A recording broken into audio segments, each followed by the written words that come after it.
ஓம் ஸ்ரீ சத்குரு சாய்நாதரின் திருவடிகள் போற்றி. Hi friends, இந்த நாள் உங்கள் அனைவருக்கும் மகிழ்ச்சி நிறைந்த நாளாக அமைந்திட இறைவனை வேண்டி வீடியோவுக்குள் அழைக்கிறேன். நாம் ஸ்ரீ சாயி சச்சரிதம் 7வது அத்தியாயத்தின் தொடர்ச்சியான சென்ற வீடியோவில் பாபாவின் வினோதமான யோகப் பயிற்சிகள், அதாவது குடலை வெளியே எடுத்து சுத்தம் செய்து மீண்டும் உட்செலுத்துவது, உடல் உறுப்புகள் அனைத்தையும் தனித்தனியே கழட்டி பின் ஒருங்கிணைப்பது போன்றவற்றை கண்டு அதிசயித்து நின்றோம். அது மட்டுமின்றி உரைக்களத்தில் தவறி விழுந்த இரும்பு கொல்லனின் குழந்தையை சற்றும் யோசிக்காமல் தன் கையை நெருப்பில் விட்டு குழந்தையை காப்பாற்றிய விதம் அனைவரையும் மெய்சிலிர்க்க வைத்தது என்றே கூறலாம். இந்த 8வது அத்தியாயத்தின் வீடியோவில் மானிட பிறப்பின் சிறப்பு, உடம்பின் தனிச்சிறப்பு, இன்னும் பலவிதமான பாபாவின் தன்மைகளை அறிந்து கொள்ள இருக்கிறோம். வாங்க வீடியோவுக்குள் போகலாம். அத்தியாயம் 8, மானிட பிறவியின் சிறப்பு. சாய்பாபா உணவு பிச்சை எடுத்தல், பாயஜாபாயின் சேவை, சாய்பாபாவின் படுக்கை, குஷால் சந்திடம் அவருக்கு உள்ள பிரேமை. இப்போது முந்தைய அத்தியாயத்தில் குறிப்பிட்டுள்ளபடியே மனித வாழ்க்கையின் முக்கியத்துவத்தை பற்றி ஹேமந்த் பத் பலப்பட கூறிய பின்பு சாய்பாபா அவரது உணவை எங்கனும் இறந்தார், எவ்வாறு பாயஜாபாய் அவருக்கு சேவை செய்தார், எவ்வாறு அவர் மசூதியில் தாத்யா கோதே பாடியலுடன் மஹல்சாபதியுடனும் உறங்கினார், எவ்வாறு ராகதாவை சேர்ந்த குஷால் சந்தை விரும்பினார் என்பவைகளை விளக்கிச் சொல்லுகிறார். மானிட பிறவியின் சிறப்பு. இவ்வியத்தகு பிரபஞ்சத்தில் கடவுள் பல கோடிக்கணக்கான இந்து சாஸ்திர கணக்குப்படி 84 லட்சம் விதமான மோட்சம், நரகம், நிலம், கடல், வானம், இடைப்பகுதிகள் ஆகியவைகளை ஆக்கிரமித்து கொண்டிருக்கும் ஜீவராசிகளை, மனிதர்கள், மிருகங்கள், பூச்சிகள், தேவர்கள், உபதேவதைகள் உட்பட சிருஷ்டி செய்திருக்கிறார். எவருடைய புண்ணியங்கள் மேம்படுகிறதோ அவர்கள் தங்களின் செய்கைகளின் பலன்களை மகிழ்ந்து அனுபவிக்கும் தோறும் மோட்சத்திற்கு சென்று வாழ்கிறார்கள். அது முடிந்த பிறகு அவர்கள் கீழே இறங்கி வருகிறார்கள். தீமைகள், பாவங்கள் அதிகமுள்ள ஆத்மாக்களோ நரகத்திற்கு சென்று தாங்கள் தகுதியுள்ளதோறும் தங்கள் தீவினைகளின் பலன்களை அனுபவித்து அவதியுறுகிறார்கள். நல்வினை, தீவினை இரண்டும் சம அளவாய் இருப்பின் அவர்கள் மீண்டும் இவ்வுலகில் பிறக்கின்றனர். தங்களது சுயமான முக்திக்கு உழைக்கும் முயற்சிக்கு மீண்டும் ஒரு வாய்ப்பு தரப்படுகிறார்கள்.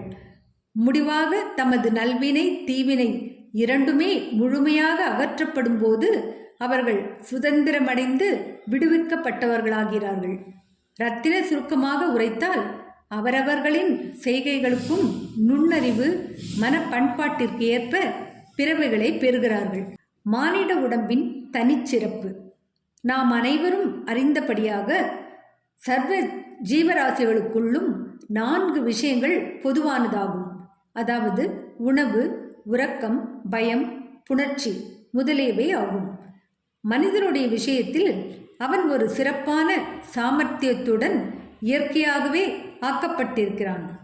அதாவது மற்றெல்லா பிறப்பாலும் அடையப்பட இயலாத ஞானத்தின் மூலம் அவன் கடவுள் காட்சியை பெறலாம். இக்காரணத்திற்காகவே தேவர்கள் மனிதனது உரிமையை, நிலைமையை குறித்து பொறாமைப்படுகிறார்கள். தங்கள் முடிவான விடுதலையை பெறுவதற்காக மானுடர்களாய் பிறப்பதற்கு ஆவல் கொள்கிறார்கள். கேவலமான அழுக்கு, சளி, கோழை, அசுத்தம் இவைகளால் நிரம்பியதும் தேய்வு, நோய், மரணம் ஆகியவற்றுக்கு காரணமாய் உள்ளதுமான இம்மனித உடம்பை விட கேவலமானது எதுவும் இல்லை என்று சிலர் கூறுகின்றனர். இது ஓரளவிற்கு உண்மை என்பதில் ஐயமில்லை. இவ்வாறான குற்றங்குறைகள் இருப்பினும் இம்மனித உடம்பின் சிறப்பான மதிப்பு யாதெனில், ஞானத்தை அடைய மனிதனுக்கு ஆற்றல் இருக்கிறது என்பதேயாம். மனித உடம்பினால் மட்டுமே அல்லது அதன் பொருட்டே அழியக்கூடிய நிலையில்லாத உடம்பின் தன்மையை பற்றியும் இவ்வுலகத்தை பற்றியும் புலன் இன்பங்களின் மீது வெறுப்பையும் நித்திய அநித்திய வஸ்துக்களை பகுத்தறியும் விவேகத்தையும் இங்கனமாக அதன் மூலம் கடவுள் காட்சியையும் ஒருவன் எய்த இயலுகிறது. அதன் அசுத்த தன்மைக்காக நாம் உடம்பை புறக்கணித்தோமேயானால் கடவுள் காட்சியை பெறும் வாய்ப்பை இழக்கிறோம். அதையே சீராட்டி புலன் இன்பங்களின் பின்னால் ஓடுவோமானால் அது விலை மதிப்பற்றதாகையால் நாம் நரகிடை வீழ்வோம். எனவே நாம் பின்பற்ற வேண்டிய ஒழுங்கான நெறிமுறையானது பின்வருமாறு: உடம்பை புறக்கணிக்கவோ விரும்பி செல்லமாக பராமரிக்கவோ கூடாது. ஆனால் முறையாக பராமரிக்க வேண்டும். குதிரையில் சவாரி செய்யும் ஓர் வழிப்பயணி தான் போகும் இடத்தை அடைந்து வீடு திரும்பும் வரைக்கும் தனது குதிரையை எவ்வாறு பராமரிக்கிறானோ அதையொப்ப இவ்வுடம்பை பராமரிக்க வேண்டும். இவ்வுடம்பு இவ்விதமாக எப்போதும் வாழ்க்கையின் உச்ச உயர் நோக்கமான கடவுள் காட்சி அல்லது ஆத்மானுபூதியை அடையவே உபயோகப்படுத்தப்பட வேண்டும். பல்வேறு ஜீவராசிகளையும் கடவுள் படைத்தார். எனினும் அவைகளில் எதுவும் அவர் தம் வேலையை அறிந்து பாராட்ட இயலாததனால் அவர் திருப்தி அடையவில்லை. எனவே அவர் ஒரு சிறப்பான சாமர்த்தியமுள்ள ஜந்துவாக மனிதனை படைக்க வேண்டியதாயிற்று. ஞானம் என்னும் சிறந்த வரத்தையும் அளித்தார். அவரின் லீலையையும் அற்புதமான வேலையையும் சாதுரியத்தையும் மனிதன் பாராட்ட இயன்றபோது அவர் பெரிதும் மகிழ்ந்து திருப்தி அடைந்தார். இம்மானிட தேகம் எடுத்தது உண்மையிலேயே நல்ல அதிர்ஷ்டமாகும். அந்தணர் குலத்தில் உதிப்பது அதை காட்டிலும் நற்பேருடையது. அதை காட்டிலும் மிகச்சிறப்பான அதிர்ஷ்டமானது சாய்பாபாவின் பாதங்களில் தஞ்சம் அடைந்து சரணாகதி அடையும் வாய்ப்பை பெற்றதே ஆகும். மனிதனின் முயற்சி. மனித வாழ்க்கை எவ்வளவு அருமையானதென்று உணர்ந்து மரணம் உறுதி என்று அறிந்து அது எத்தருணத்திலும் நம்மை பற்றும் என்று அறிந்து நமது வாழ்க்கையின் குறிக்கோளை எய்த நாம் எப்போதும் விழிப்பாய் இருக்க வேண்டும். சிறிதளவும் காலம் தாழ்த்தக்கூடாது. ஆகையால் நமது குறிக்கோளை அடைய கூடிய வரை விரைவாக செயல்பட வேண்டும். அதாவது மனைவியை இழந்தவன் மறுமணம் புரிந்து கொண்டுள்ள மிகுதியான அக்கறை போன்றும் காணாமற் போன தன் மகனை அரசன் சல்லடை போட்டு தேடுவதை போன்றும் இருக்க வேண்டும். எனவே நமது இலக்கை எய்த நம்மிடத்தில் உள்ள முழு ஊக்கத்துடனும் வேகத்துடனும் நாம் பாடுபட வேண்டும். அதாவது தன்னை உணர்தல். நமது சோம்பேறித்தனத்தை அகற்றிவிட்டு தூக்கத்தை களைந்து அல்லும் பகலும் ஆத்ம தியானம் செய்தல் வேண்டும். இதை செய்ய நாம் தவறுவோமானால் நம்மை நாமே மிருக நிலைக்கு தாழ்த்தி கொண்டவர்களாவோம். எவ்வாறு செல்வது? கடவுள் காட்சியை தாமே எய்திய தகமையுள்ள ஞானி, முனிவர் அல்லது சத்குரு ஆகிய இவர்களை அணுகுவதே நமது குறிக்கோளை அடைய மிகச்சிறந்த பயனளிக்கக்கூடியதும் துரிதமுமான வழியாகும். மத பிரசங்கங்களை கேட்டும் மத நூல்களை கற்றும் அடைய முடியாதவர்களை அம்மதிப்புமிக்க ஆத்மாக்களின் கூட்டுறவால் பெறலாம். சூரியன் மட்டுமே கொடுக்கும் ஒளியை மற்றெல்லா நட்சத்திரங்களும் சேர்ந்தாலும் கொடுக்க இயலாததை போன்றே புனித நூல்கள் அனைத்தும் மத பிரசங்கங்கள் அனைத்தும் சேர்ந்து கொடுக்க இயலாத ஆத்ம விவேகத்தை சத்குரு நமக்கு அளிக்கிறார். அவரின் அசைவுகளும் சாதாரண பேச்சும் நமக்கு மௌன உபதேசத்தை நல்குகின்றது. மன்னித்தல், அடக்கம் உடைமை, அபாவின்மை, தர்மம், உதாரகுணம், மனம், மெய் இவற்றின் கட்டுப்பாடு, அகங்காரமற்ற தன்மை முதலிய நற்பண்புகளெல்லாம் அத்தகைய தூய புனிதமான கூட்டுறவால் பயிற்சிக்கப்பட்டு அடியவர்களால் அனுசரிக்கப்படுகின்றன. இது அவர்களது மனதை ஒளிப்படுத்தி ஞானத்தை நல்கி தன்னை உணரச் செய்கிறது. சாய்பாபா அத்தகைய முன்னேற்றத்தை அருளும் ஞானி அல்லது சத்குரு ஆவார். பக்கிரியை, இரவலர் போன்று அவர் நடித்தாலும் எப்போதும் ஆத்மாவிலேயே முற்றிலும் தன்வயப்பட்டிருந்தார். கடவுள் அல்லது தெய்வத்தன்மையை சர்வ ஜீவராசிகளுக்குள்ளும் கண்டு அவைகளை அவர் எப்போதும் அன்பு செய்தார். இன்பங்களால் அவர் உயரவும் இல்லை, துரதிர்ஷ்டங்களால் தாழ்ச்சியுறவும் இல்லை. அரசனும் ஆண்டியும் அவருக்கு ஒன்றே. எவருடைய கடைக்கண் பார்வை பிச்சைக்காரனையும் அரசனாக்க வல்லதோ அவர் ஷீரடியில் வீட்டுக்கு வீடு சென்று உணவை யாசிப்பது வழக்கம். அதை அவர் எப்படி செய்தார் என்பதை தற்போது கவனிப்போம். பாபா உணவை இரத்தல்.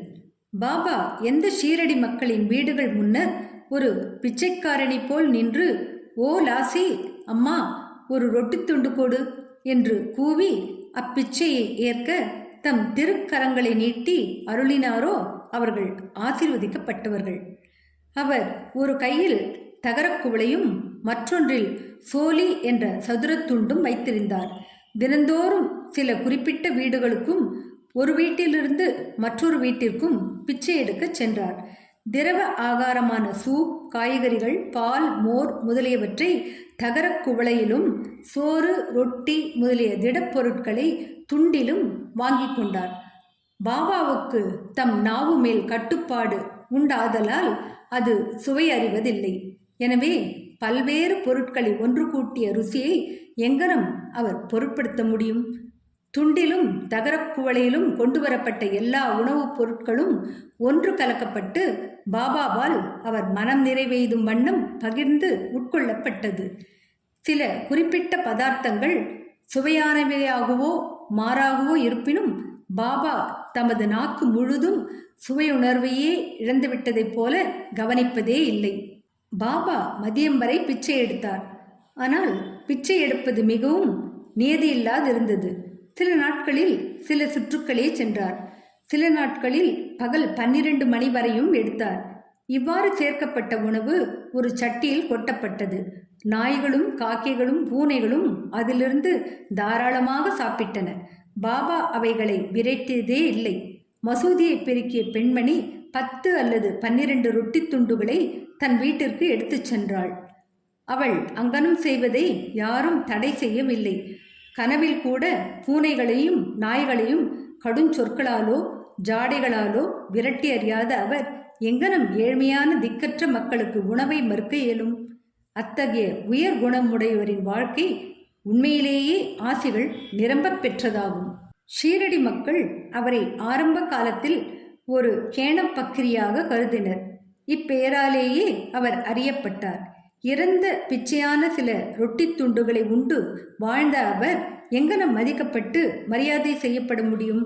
ஆனால் இந்த பக்கிரியோ உள்ளத்திலும் கையிலும் மிகவும் தாராளமானவராகவும் அபாவற்றவராகவும் தர்ம சிந்தனை உடையவராகவும் இருந்தார். ஸ்திரமில்லாதவராயும் இருப்பு கொள்ளாதவராயும் புறத்தில் தோன்றினாலும் அகத்தில் உறுதி உள்ளவராயும் நிதானம் உள்ளவராயும் இருந்தார். அவருடைய வழியோ அறிவு கெட்டாதது. எனினும் அச்சிறு கிராமத்தில் கூட அன்பும் ஆசீர்வாதமும் உள்ள சிலர் பாபாவை பரமாத்மா என்றே உணர்ந்து மதித்தனர். அப்படிப்பட்ட ஒரு நிகழ்ச்சி கீழே தரப்பட்டுள்ளது. பாய்ஜா பாயின் உன்னத சேவை. தாத்யா கோதை பாடீலின் தாயார் பாய்ஜா பாயி ஆவார். அவர் தினந்தோறும் மதியம் ரொட்டியும் காய்கறிகளும் அடங்கிய கூடையை தன் தலையில் வைத்துக்கொண்டு காடுகளுக்கு போவது வழக்கம். புதர் பூண்டுகளில் பல மைல் கணக்கில் அவ்வம்மையார் அலைந்து திரிந்து கேணப்பக்கிரியை கண்டுபிடித்து அவர் பாதத்தில் வீழ்ந்து அடக்கமாகவும் அசைவில்லாமலும் தியானத்தில் அமர்ந்திருக்கும் அவர் முன்னர் இலையை விரித்து ரொட்டி, காய்கறிகள், மற்ற உணவுப் பொருட்கள் முதலியவற்றை அதன் மேல் வைத்து அவரை பலவந்தமாக உண்பித்தார். பாய்ஜாபாயின் நம்பிக்கையும் சேவையும் வியக்கத்தக்கதாகும். ஒவ்வொரு நாளும் அவர் காட்டில் மதிய வேளைகளில் அலைந்து திரிந்து உணவை உண்ணும்படி பாபாவை வற்புறுத்தினார். அவருடைய சேவை, உபாசனை, தவம் என்று எவ்வித பெயரிட்டு அதை நாம் அழைத்தாலும் இறுதி மூச்சு வரையிலும் பாபா அதனை மறக்கவில்லை. அவர் செய்த சேவையை முழுமையும் ஞாபகத்தில் கொண்ட பாபா அவரது மகனுக்கு அபாரமான அளவிற்கு உதவி செய்தார். தாய்க்கும் மகனுக்கும் அவர்களது கடவுளான பக்ரியின் மீது பெருமளவிற்கு நம்பிக்கை இருந்தது. பாபா அவர்களிடம் அடிக்கடி, ஆண்டித்தனமே உண்மையான பிரபுத்தன்மையாகும், ஏனெனில் அது எப்போதும் நிலைத்திருக்கிறது. புகழ்பெற்ற பிரபுத்தனமெல்லாம் செல்வமெல்லாம் நிலையற்றவை என்று கூறுவார்.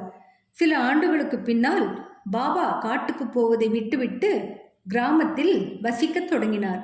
தமது உணவை மசூதியிலேயே உட்கொள்ளத் தொடங்கினார். அதிலிருந்து பாய்ஜாபாயின் காடுகளில் சுற்றி அலையும் தொந்தரவுகள் முற்று பெற்றன.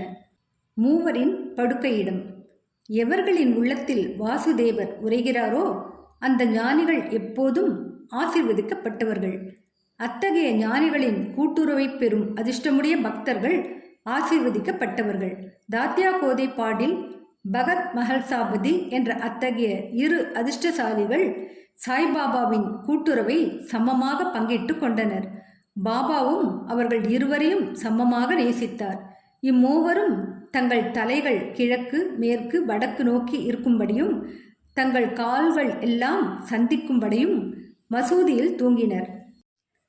தங்களது படுக்கையை விரித்து அதன் மீது படுத்துக்கொண்டு பல விஷயங்களை பற்றி அரட்டை எடுத்துக்கொண்டும் வம்பு பேசிக்கொண்டும் நள்ளிரவு நெடுநேரம் வரை படுத்திருப்பர். அவர்களுள் யாருக்காவது தூக்க அடையாளம் தென்பட்டால் மற்றவர்கள் அவரை எழுப்பிவிட வேண்டும். உதாரணமாக, தாத்யா குரட்டை விடத் தொடங்கினால் பாபா உடனே எழுந்திருந்து பக்கவாட்டில் அவரை அசைத்து தலையை அழுத்தியும், மஹல்சாபதி அவ்வாறு தூங்கினால் அவரை நெருங்கி கட்டி அணைத்தும் அவரது முதுகை பிடித்துவிட்டும் கால்களை உதைத்தும் எழுப்பி விடுவார். இவ்விதமாக 14 முழு ஆண்டுகளும் பாபாவின் மீதுள்ள அன்பால் தனது வீட்டிலுள்ள பெற்றோரை விட்டுவிட்டு தாத்யா மசூதியில் தூங்கினார். எத்துணை மகிழ்ச்சியும் மறக்க இயலாததுமான அத்தகைய நாட்கள்! அவ்வன்பை எவ்வாறு அளப்பது? பாபாவின் ஆசையை எங்கனம் மதிப்பிடுவது? தனது தந்தை காலமானதும் தாத்யா குடும்ப பொறுப்பை ஏற்றார். பின்பு தமது வீட்டிலேயே தூங்க ஆரம்பித்தார். ராகதாவை சேர்ந்த குஷால் சந்த், ஷீரடியை சேர்ந்த கன்பத் கோதை பாடீலை பாபா விரும்பினார். அதற்கு சமமாக ராகதாவை சேர்ந்த சந்திரபன் சேட் மார்வாடியையும் விரும்பினார். இந்த சேட் காலமான பின்பு அவர் சகோதரர் புத்திரரான குஷால் சந்தை அதற்கு சமமாக அல்லது அதற்கு அதிகமாகவே கூட அன்பு செலுத்தி அல்லும் பகலும் அவர் நலத்தில் கண்ணாய் இருந்தார். சில சமயங்களில் மாட்டு வண்டியிலோ அல்லது குதிரை வண்டியிலோ நண்பர்களுடன் பாபா ராகதாவிற்கு செல்வார். அக்கிராமத்து மக்கள் பேண்ட் வாத்திய இசையுடன் வந்து கிராமத்தின் நுழைவாயிலில் பாபாவை வரவேற்று அவர் முன்னால் வீழ்ந்து வணங்குவார்கள். பெரும் வியப்புலியுடனும் விழாக்கோலத்துடனும் அவர் கிராமத்துக்குள் அழைத்து செல்லப்படுவார். குஷால் சந்த் அவரை தன் வீட்டுக்கு அழைத்து சென்று வசதியான ஆசனத்தில் அமர்த்தி நல்ல உணவளிப்பார். பின்னர் அவர்கள் சரளமாகவும் மகிழ்ச்சியுடனும் சிறிது நேரம் உரையாடிய பின் அனைவருக்கும் மகிழ்ச்சியையும் ஆசையையும் நல்கிவிட்டு பாபா ஷீரடிக்கு திரும்புவார். தெற்கே ராகதாவுக்கும் வடக்கே நீம்காவனுக்கும் இடையே சரியான மையப்பகுதியில் ஷீரடி அமைந்துள்ளது. இந்த இடங்களுக்கு அப்பால் பாபா தமது வாழ்நாளில் சென்றதில்லை. அவர் எவ்வித ரயில் வண்டியையும் பார்த்ததோ பிரயாணம் செய்ததோ கிடையாது. எனினும் எல்லா வண்டிகள் வரும் புறப்படும் நேரங்கள் எல்லாம் மிகச் சரியாக பாபாவுக்கு தெரியும். தாங்கள் பாபாவிடம் விடை பெற்று கொண்ட போது அவரின் அறிவுரைகளின்படி நடந்தவர்கள் நன்மை அடைந்தனர். அதை மதிக்காதவர்கள் பலவித துர்சம்பவங்களுக்கும் விபத்திற்கும் உள்ளானார்கள். இதை பற்றியும் இன்னும் பல நிகழ்ச்சிகள் குறித்தும் அடுத்த அத்தியாயத்தில் காண்போம். குறிப்பு: இவ்வத்தியாயத்தின் முடிவில் கொடுக்கப்பட்ட நிகழ்ச்சி குஷால் சந்த் மீது பாபா செலுத்திய அன்பையும், அவர் ஒரு நாள் மாலை காக்கா சாஹிப் தீக்ஷித் ராகதாவுக்கு சென்று குஷால் சந்தை அழைத்து வரும்படி கூறியதும், அத்தருணத்திலேயே குஷால் சந்தின் மதிய தூக்கத்தில் கனவில் தோன்றி ஷீரடிக்கு வரும்படி கூறியதும் இங்கு விவரிக்கப்படவில்லை. காரணம், பின்வரும் 30ஆம் அத்தியாயத்தில் அது விவரிக்கப்பட்டிருக்கிறது. ஸ்ரீ சாயியை பணிக. அனைவருக்கும் சாந்தி நிலவட்டும். என்ன ஃப்ரெண்ட்ஸ், இந்த வீடியோ பிடிச்சிருந்தா லைக் பண்ணுங்கள், ஷேர் பண்ணுங்கள், சேனலை சப்ஸ்கிரைப் பண்ணுங்கள். எனக்கு இதுவரை சப்ஸ்கிரைப் பண்ணியுள்ள அனைவருக்கும் என்னுடைய மனமார்ந்த நன்றிகள்.